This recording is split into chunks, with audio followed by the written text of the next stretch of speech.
الحمد للہ اعوذ باللہ من الشیطان الرجیم بسم اللہ الرحمن الرحیم. خواتین و حضرات، کسی بھی موضوع بولنا خاصا دشوار یوں ہے کہ اگر انسان کم علم ہو، فن خطابت سے نابلد اور الفاظ سے کھیلنا اسے آتا نہ ہو تو دشواری دو چند ہو جاتی ہے. اس وقت تک آدمی کسی بھی موضوع پہ بول نہیں پاتا جب تک کہ وہ ذہنی طور پر یکسو نہ ہو. بعض اوقات انسان ایسی جسمانی تکلیف میں مبتلا ہو جاتا ہے کہ وہ تکلیف سے ذہنی طور پہ یکسو رہنے نہیں دیتی باوجود کوشش کے. تو ایسے حالات میں کسی خاص موضوع پر بولنا بہت دشوار ہو جاتا ہے. شاید ان دنوں میں کچھ ایسی ہی کیفیت سے گزر رہا ہوں. تو ایسی کیفیت ہے کہ کسی چیز پر یکسوئی سے بولنا تقریباً ناممکن ہو رہا ہے، بجائے اس کے کہ کسی خاص موضوع کو میں پکڑوں اور اس پر ٹامکٹوئیاں مارنے لگوں. اس سے بہتر یہ ہے کہ میں سوالات کے جواب دے دوں. کسی صاحب نے ایک سوال پوچھا ہے کہ اکثر ایسا کیوں ہوتا ہے کہ زندگی ٹھیک لائن پر جاری ہوتی ہے لیکن پھر اس میں خلل آ جاتا ہے. کوئی ایسی حرکت یا غلطی ہو جاتی ہے کہ زندگی فضول لگتی ہے، کیوں؟ یہ صاحب سوال پہلے شخص نہیں جنہوں نے یہ سوال پوچھا، بلکہ یہ سوال اکثر و بیشتر پوچھا جاتا ہے. شاید اس میں ہماری یادداشت ہمارا ساتھ نہیں دے پاتی کہ ہم نے جو کچھ پڑھا ہوتا ہے زندگی کے بارے میں وہ ہمیں بر وقت یاد نہیں آتا. یوں ہم پریشان ہو جاتے ہیں کہ یہ کیا ہو رہا ہے.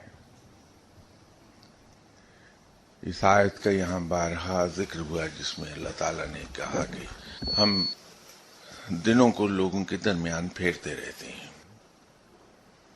تو مراد یہ ہے کہ دن انسان کی زندگی میں یکساں نہیں رہتے، وقت ایک سا نہیں رہتا، اچھا برا وقت آتا رہتا ہے. اسی طرح انسان کی ذہنی کیفیات بدلتی رہتی ہیں. جیسے میں ابھی ذکر کر رہا تھا، یہ بھی ایک اتفاق ہے کہ وہی مثال سامنے آ گئی کہ کہیں کوئی روحانی تکلیف ایسی آ جاتی ہے کہ انسان یکسو نہیں ہو پاتا. کوئی جسمانی تکلیف ایسی آ جاتی ہے کہ انسان یکسو نہیں ہو پاتا. جب میں روحانی تکلیف کہہ رہا ہوں تو اس سے مراد یہ نہیں کہ انسانی روح کو بخار ہو جاتا ہے یا کہیں وہ ایکسیڈنٹ کا شکار ہو گئی تو انسانی روح کی ٹانگ بازو ٹوٹ گیا. ایسا نہیں ہے. انسانی روح کو جو تکلیف اور دکھ پہنچتا ہے وہ عام طور پر بڑا شدید ہوتا ہے.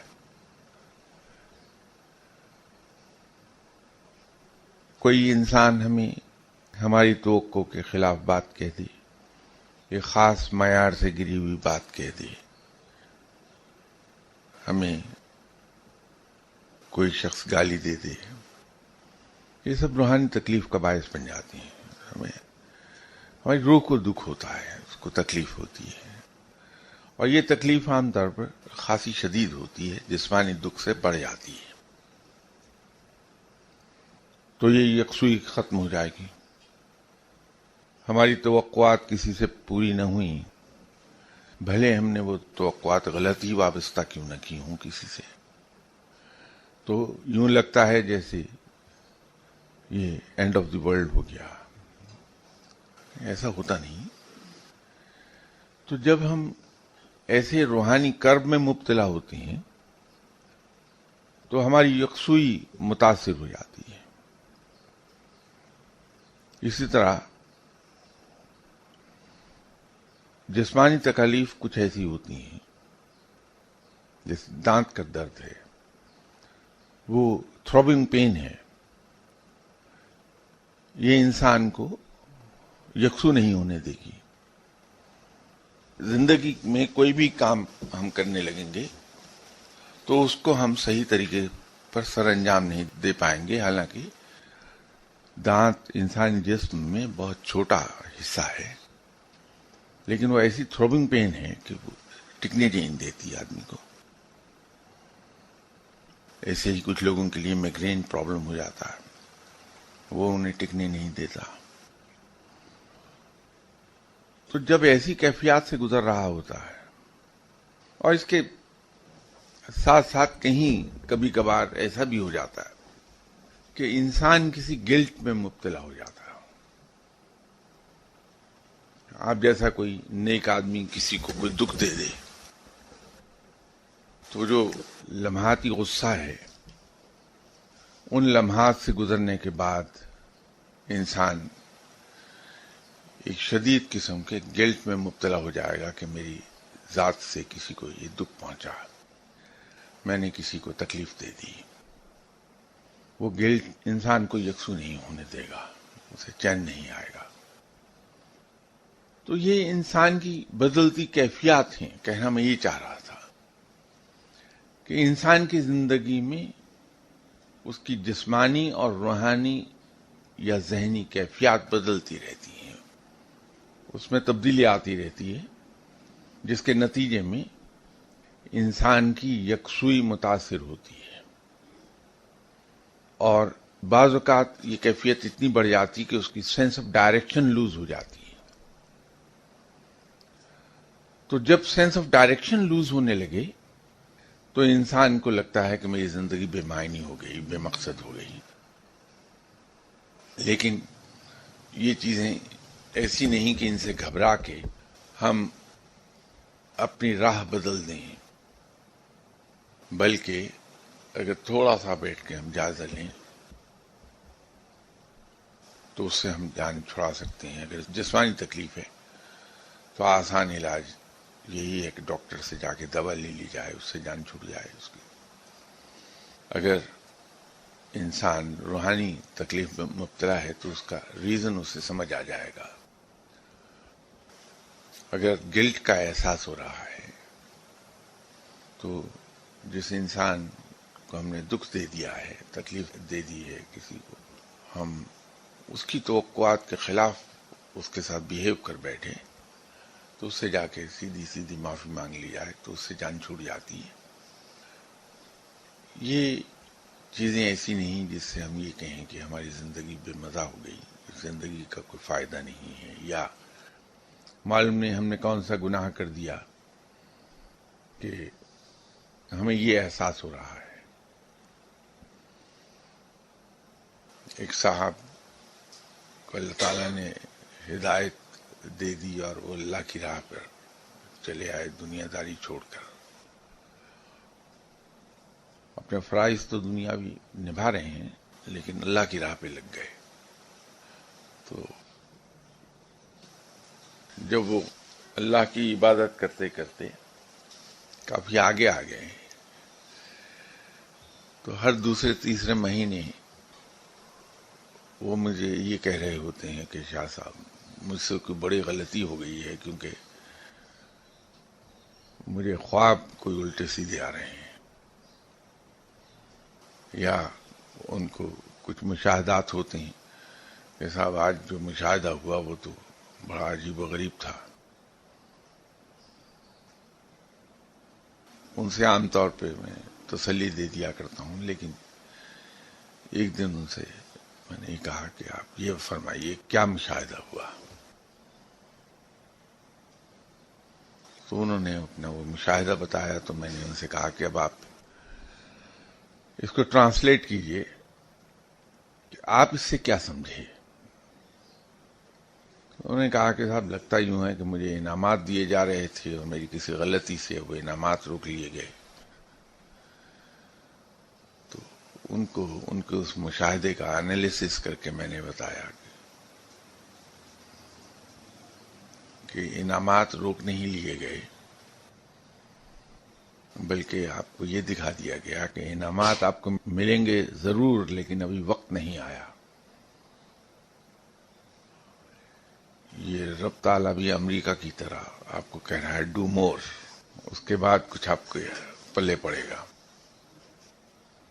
تو ہم کیفیات کو سمجھ نہیں پاتے، حالانکہ کیفیات تو ہر لمحہ چینج ہوتی رہتی ہیں. یہ مت سمجھیے کہ زندگی جس ڈگر پر چل رہی تھی، جس رفتار سے چل رہی تھی، اس میں اگر کوئی خلل آیا ہے تو اس میں کوئی ہمارا گناہ ہی ہمارے آڑے آ رہا ہے. کلاس 9 میں ہمارے ٹیچر سے جو ہمیں سائنس پڑھاتے تھے، پہلے دن کلاس میں آئے تو انہوں نے اپنا تعارف کرایا اپنے ایک شعر سے. وہ شاعر تھے، بعد میں اللہ نے انہیں بہت بڑا نام بھی عطا فرمایا، عزت عطا فرمائی. تو انہوں نے بڑی خوبصورت بات کہی.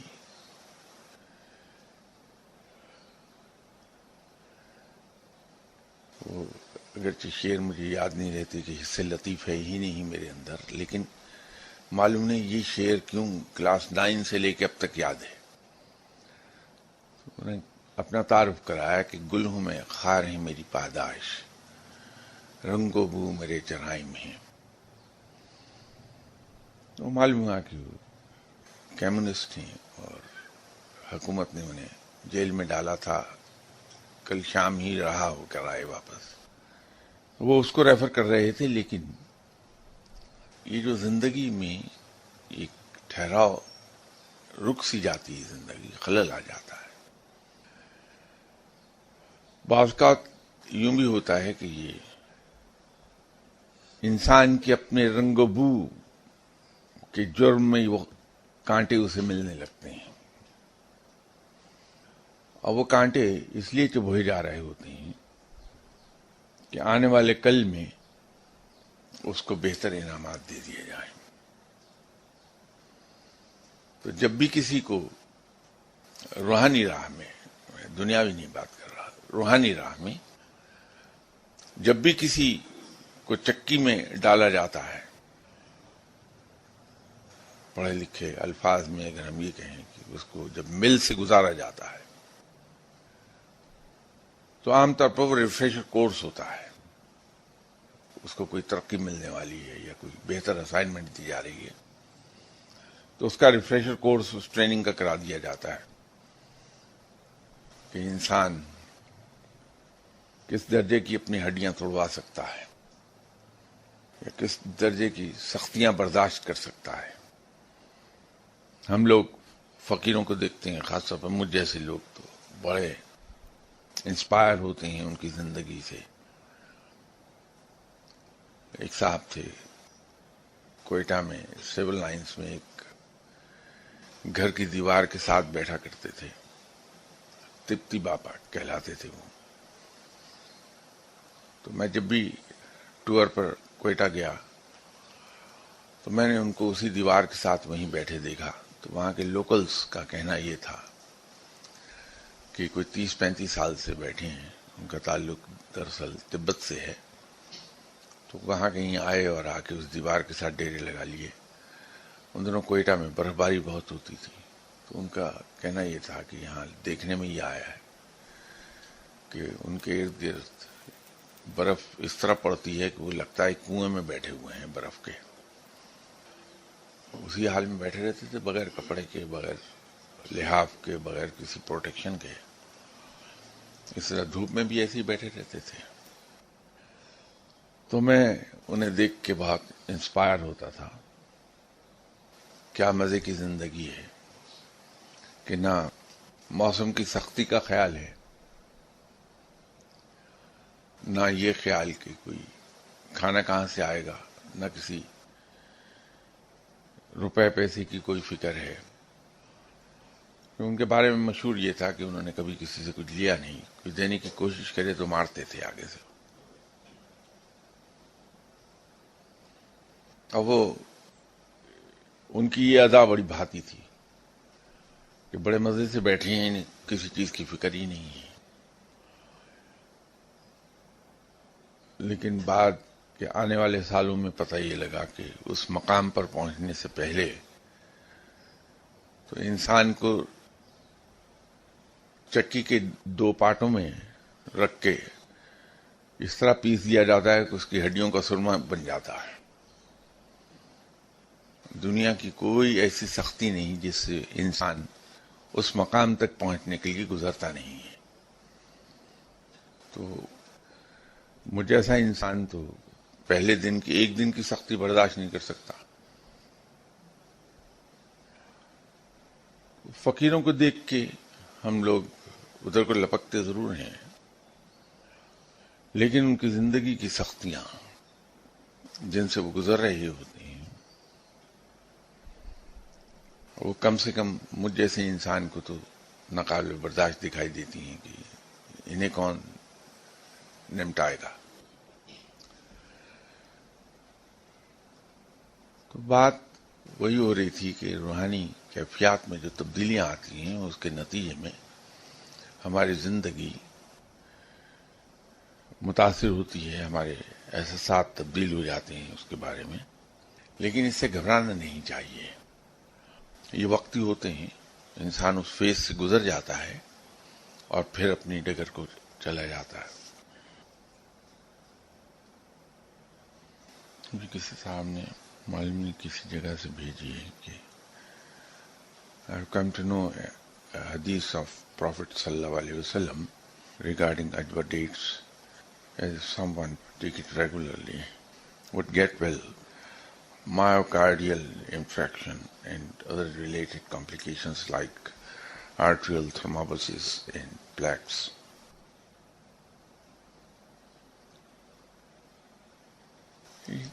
سوال لکھنے والوں سے میں ایک درخواست کروں گا. اب یہ پورا A4 کا پیج ہے جو بطور سوال آیا ہے. مجھے اس سے کوئی تکلیف نہیں ہے کہ میں اسے پورا پڑھ ڈالوں، لیکن اس سے سننے والوں کا وقت ضائع ہوتا ہے کہ میں آدھا وقت اس کو پڑھنے میں لے لوں گا.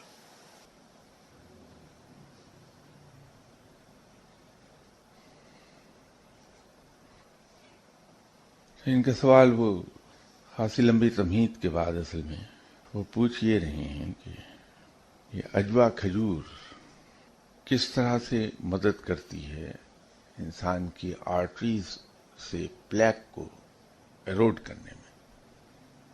اور دوسرا سوال یہ ہے کہ جو ڈینیوڈڈ ویسکولر اینڈوتھیلیم ہیں وہ کس طرح سے ریہیبلیٹیٹ ہوتے ہیں. ان سے ان کی مراد یہ ہے کہ اس کی ریپیئر کیسے کر دیتی ہے اجوا کھجور. اور تیسرا کہ اجوا کھجور، یہ اس کا اردو میں شاید نہیں عرض کر سکوں کہ واٹ رول اجوا پلیز ٹو کمبیٹ. اب انہوں نے آگے 4 اور مختلف کنڈیشنز لکھی ہیں جو آرٹریز میں پیدا ہوتی ہیں.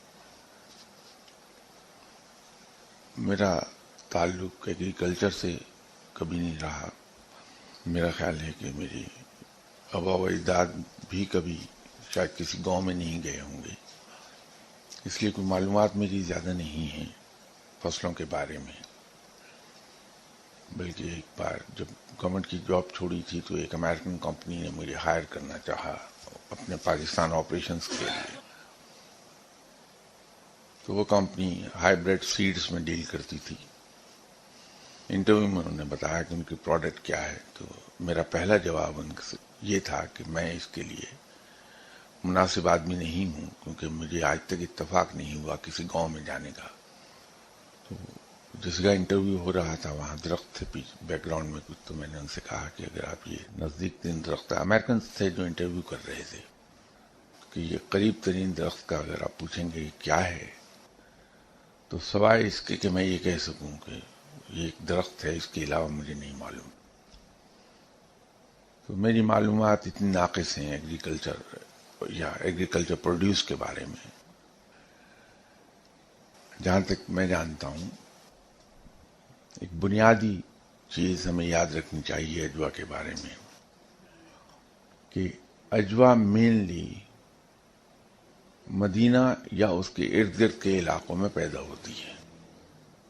سعودی عربیہ کے یا گلف کے وہ تمام علاقے جہاں کھجور پیدا ہوتی ہے وہاں اجوا نہیں ہوتی. اجوا صرف مدینہ یا اس کے ارد گرد کے ایریاز کے لیے مخصوص ہے. اس کی وجہ یہ ہے کہ مدینہ کا جو جیولوجیکل اسٹریٹا ہے اس کی جو سوائل ہے وہ اپنے ایک ٹپیکل ویدر کی وجہ سے خاص اس کی فارمیشن ہے، اس کی کیمیکل کمپوزیشن اس کی ایک خاص ہے، اس کی وجہ سے اس درخت کی نشوونما وہاں ہوتی ہے. سیکنڈلی جو اس کی کلائمیٹک کنڈیشنز ہیں مدینہ اور اس کے ارد گرد کے ایریا کی، وہ ایریا بہت زیادہ نہیں ہے. مدینہ سے جیسے ایک بار یہاں کسی گفتگو کے دوران میں نے عرض کیا تھا کہ اللہ تعالی نے اس زمین پر اسے مختلف رنگ دینے کے لیے ایک عجیب رول بنایا ہے کہ آپ کسی ایک پرٹیکولر پوائنٹ کو لے لیجئے، اس کے 100 مائلز ریڈیس میں، ڈائمیٹر نہیں ریڈیس، 100 مائلز ریڈیس میں تو ایک سی آب و ہوا ہے، ایک سی جیولوجیکل اسٹریٹا ہے، ڈائلیکٹ ایک سا ہے، لوگوں کی شکل و صورت ایک سی ہے. لیکن جو ہی ہم 100 مائلز ریڈیس سے بیونڈ جائیں گے تو ڈائلیکٹ بھی چینج ہوتا ہے، لوگوں کی شکل و شباہت، ان کے قد کاٹ میں تبدیلی آتی ہے، ویجیٹیشن جو خضرو ویجیٹیشن ہے اس کی رنگ و روپ میں تبدیلی محسوس ہوتی ہے. آپ اس کی مثال لے لیجئے لاہور کی، تو لاہور کے 100 مائلز ریڈیس اگر آپ دیکھیں نارتھ ویسٹ میں تو جہلم پر جا کے ختم ہوتا ہے. اگر آپ اس کو ویسٹ میں دیکھیں گے، بلکہ ویسٹ ساؤتھ، تو ساہیوال آخری حد ہے اس کی. ادھر اگر ایسٹ میں ہم جائیں گے لاہور کے تو لدھیانہ سے آگے امبالہ تقریباً وہ اس کی حد بن جاتی ہے. تو جو ہی ہم سفر کرتے ہیں نارتھ ویسٹ میں، جہلم جاتے ہیں تو وہاں ڈائلیکٹ چینج ہو جاتا ہے پنجابی کا، وہاں ٹوپوگرافی پوٹوہار آ جاتا ہے سارا، اس کے ویدر میں تبدیلی آتی ہے، وہاں کی جو جڑی بوٹیاں ہیں، ویجیٹیشن، نیچرل ویجیٹیشن، اس کی شکل و صورت تبدیل ہو جاتی ہے. ساہیوال سے آپ آگے نکل جائیے جاوتنی کی طرف تو ڈائلیکٹ چینج ہونے لگتا ہے، اس کے اندر سرائکی مکس ہوتی ہے. اسی طرح ویجیٹیشن میں تبدیلی آ جاتی ہے، جو نیچرل پروڈیوس ہے، ایگریکلچر پروڈیوس، وہ تبدیل ہو جاتی. وہ مین اس کا کاز زمین کی خصوصیات اور ویدر خصوصیات ہیں. اور اسی ضمن میں نے عرض کیا تھا کہ ہم عام طور پر شکایت کرتے ہیں کہ اگرچہ قرآن نے کہا کہ شہد میں انسان کے لیے شفا ہے، لیکن ہم شہد کھاتے ہیں تو عام طور پر شفا نہیں ہوتی. میں نے عرض کیا تھا کہ انسان جہاں رہتا ہے اگر اس کے اسی علاقے میں پیدا ہونے والا شہد لے تو اس میں اس کو ڈیفینیٹلی شفا ہو جاتی ہے. لیکن ہم کرتے یہ ہیں کہ رہتے لاہور میں ہیں لیکن ہالینڈ کا شہد کھاتے ہیں یا آسٹریلیا کا شہد کھاتے ہیں. اب وہاں کے موسمی حالات، وہاں کے زمینی حالات دونوں ہی مختلف ہیں پاکستان سے. ہماری باڈی کو، انسان کی باڈی کو اللہ تعالی نے ان موسمی حالات کے لیے بنایا ہے جہاں ہم رہتے ہیں، اور وہاں اللہ نے جو ہمارے لیے ایگریکلچر پروڈیوس عطا کی ہے وہ بھی اسی موسم کو، اسی علاقے کو سوٹ کرتی ہوئی کی ہے. یورپ میں ہمارے بہت سے بھائی جو جاتے ہیں ٹیمپرری وزٹ پر، وہ ایک خربوزہ جسے ہنی ڈیو کہتے ہیں وہ بڑے شوق سے کھاتے ہیں. نتیجہ یہ ہوتا ہے کہ اس کے کھاتے ہی انسان کا گلا خراب ہوتا ہے. پہلا ایفیکٹ اس کا یہ آئے گا اور ود ان آورس. اس کی وجہ یہ ہے کہ وہ اس موسمی حالات کے لیے نہیں ہے. وہاں جامن آپ کھائیے، نہ اس کا مزہ آئے گا اور نہ اس کے آپ کو طبی فوائد ملیں گے کبھی، اس لیے کہ ان موسمی حالات کے لیے وہ ہے ہی نہیں. تو جہاں انسان رہتا ہے اسی علاقے کے پیدا ہونے والے پھل اپنے موسم میں کھائے جائیں تو اس کا فائدہ ہوتا ہے اس کی فصلوں کا. تو بات اجوا سے چلی تھی کہ اجوا وہاں پیدا ہوتی ہے. اس کے آپ سبھی حضرات مدینہ گئے ہوئے ہوں گے ڈیفینیٹلی، اس لیے کہ ہم تو سلام کی خاطر حاضر ہوتے ہیں. تو وہاں آپ نے دیکھا ہوگا کہ اس کا موسم پورے سعودی عربیہ سے ڈفرینٹ ہے. اگرچہ طائف کے علاقے میں سعودی عربیہ کا سب سے بہتر موسم ملتا ہے، لیکن وہاں بھی زمینی حالات وہ نہیں ہیں جو مدینہ کے ہیں. جو ٹوپوگرافی سے مراد ہے بالکل مختلف ہے ٹوپوگرافی وہاں کی طائف کی مدینہ کے مقابلے پہ. اسی طرح جو آب و ہوا ہے اس میں شدت آتی ہے طائف میں، اور طائف میں ڈرائی ہو جاتی ہے ہوا. مدینہ میں ہوا ڈرائی نہیں، ٹھنڈی ہے لیکن ڈرائی نہیں ہے، اس میں رطوبت موجود رہتی ہے. یہ موسمی حالات اور زمین کی خاصیت ہیلپ کرتی ہے اجوا کو وہاں گرو کرنے میں. اور اس کے اندر اللہ تعالی نے ایسی تاثیر دے دی ہے کہ جو ہماری آرٹریز کے اندر فیٹس جمتی ہیں، جسے میڈیکل ٹرمنالوجی میں پلیک کہا جاتا ہے، وہ اس کی تیزابیت سے اس کا ایروین شروع ہوتا ہے، اسے اکھاڑنا شروع کر دیتی ہے. اس کا چھلکا انسانی دل کے مسلز کو مضبوط کرنے میں رول ادا کرتا ہے. تو یہ دوہرا اثر آتا ہے اجوا کے کھانے سے کہ اس کا گودا اس پلیک کو ایروڈ کرتا ہے جو جم گیا ہے آرٹریز میں،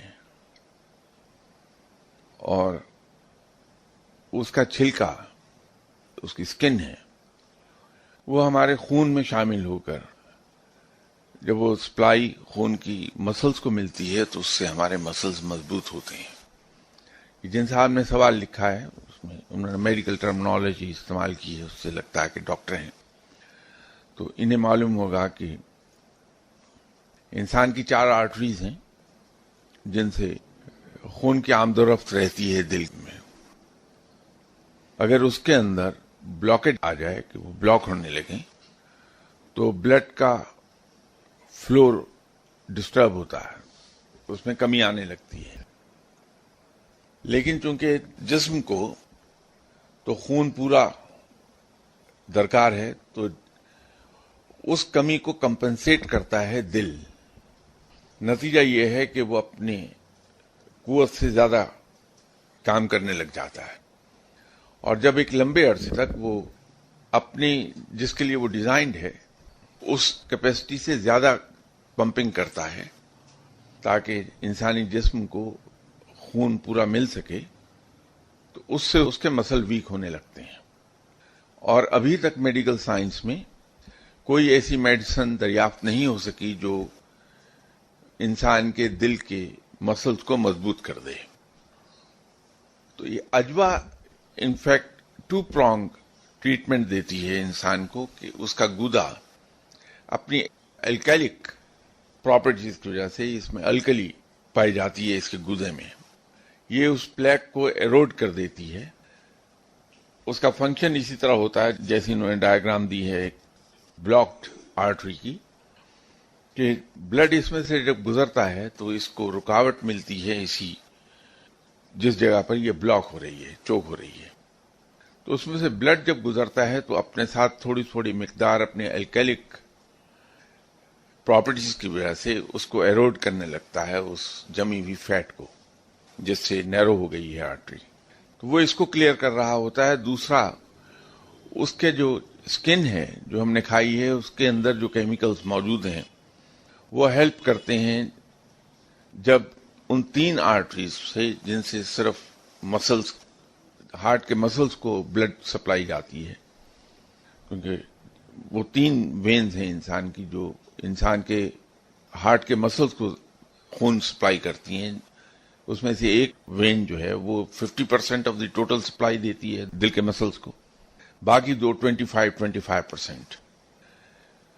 تو ان سے جب وہ بلڈ اس کے مسلز کو جاتا ہے تو وہ اس کو اسٹرینگتھن کر دیتی ہے.